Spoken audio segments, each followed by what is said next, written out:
Your presentation was on application security, and you're saying that application security has been an issue for 10 years. Yes. Why hasn't it been fixed? Why Yes. hasn't it been fixed? Well, it's actually kind of an interesting question, because the essence of the presentation was saying some of these issues we're facing are fairly straightforward. They're things which we know technically how to solve, and yet they're still big problems. You're still seeing companies losing millions of dollars to these issues. I'm trying to analyse some of the reasons why that might be and why it's not getting fixed. Ultimately, like most things, it comes down to money.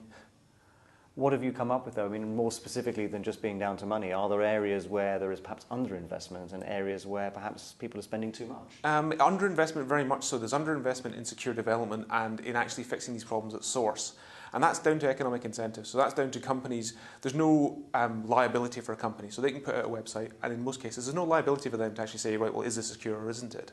And so they don't have the economic incentive to invest. And so what you'd hope to see is that as either contracts or liability move in, I mean, you're starting to see breaches resulting in fines. So if a breach results in a fine, there's an incentive, and people will spend more time on it. And in most of these cases, the technological means of fixing it are well known. It's not as though it's not, we don't know how to do it, it's just a question it doesn't get done. There's been quite a lot of conversations at this event and others around increasing threats faced by businesses. Is it the case that there are lots of new threats people have to deal with, and that's what's making it hard to do? Or is it actually there's still a rump of existing problems that really should have been addressed? It's unfortunately a combination of the two. So on the one hand, the old problems aren't going away. I mean, you're seeing things like SQL injection, which is an old problem. It's 11 years, 13 years old. You're still seeing, say, 1 million sites compromised by one SQL injection attack. On the other hand, there's also new things coming along as attackers get more innovative, and also as they can make more money from compromising websites. So it comes back to money again. What have you identified in terms of the new attack vectors? So I suppose new attacks, you're starting to see people put together lots of combinations of other attacks. So if you look at some of the financial attacks, they'll string together things like SQL injection, and then they'll string together things like compromising internal servers, and also knowledge of financial systems. So the attackers now understand how they work and can use them to do things like fill up credit cards. So they can fill up a credit card, have someone standing at a machine in Eastern Europe, drain it down, fill it up, drain it down, and thereby get a lot of money. So they've worked out how to monetize the attacks.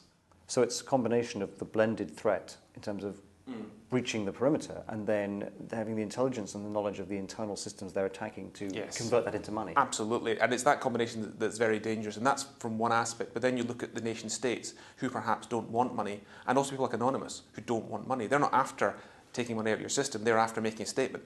So companies who maybe don't think of themselves as being a target actually turn out to be a target, which comes as a nasty surprise, I think, to a lot of them. So how should companies deal with this? Is it a question of going back to the basics, the fundamentals of their security infrastructure, and re-examining things that maybe they've assumed to be secure? Absolutely. It's an IT, strangely enough, we call it, I can start to see the term IT hygiene coming up as being an idea. Saying a lot of things we find on security tests are just hygiene. They're removing files, they're getting rid of functionality you don't use, making sure your patches are applied, making sure your passwords are changed. These are the absolute basics of security.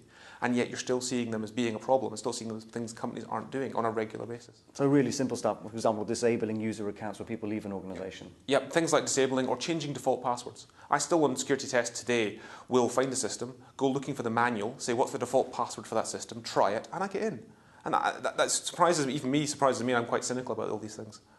Do you think perhaps some of the tougher penalties around data loss and data security breaches might change attitudes towards this? And coming back to your earlier point, persuade people that actually they do need to make that investment, whether it's in money or perhaps more importantly in time? Yeah. I think so. I think breaches and kind of liability are one. The other thing is contracts.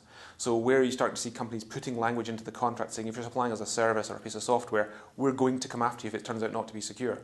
And having that much more kind of exposed means that companies have got much more of these incentives to say, well, look, here's the direct liability. So a security director trying to get budget can say, look, I now have a number I can tell you, and this is how much we're liable for if we don't do it right. And that makes his budget getting much easier. Setting it out in very simple terms. If we don't do this, it could cost us this much. Exactly, and that makes things nice and easy. And you don't have that kind of fuzzy conversation of will we get breached, won't we get breached, which is a very fuzzy, because no one discloses breaches, so how likely it is very hard to tell, especially as it changes from year to year. Rory McCune from ScotSTS, thank you very much. No problem, thank you.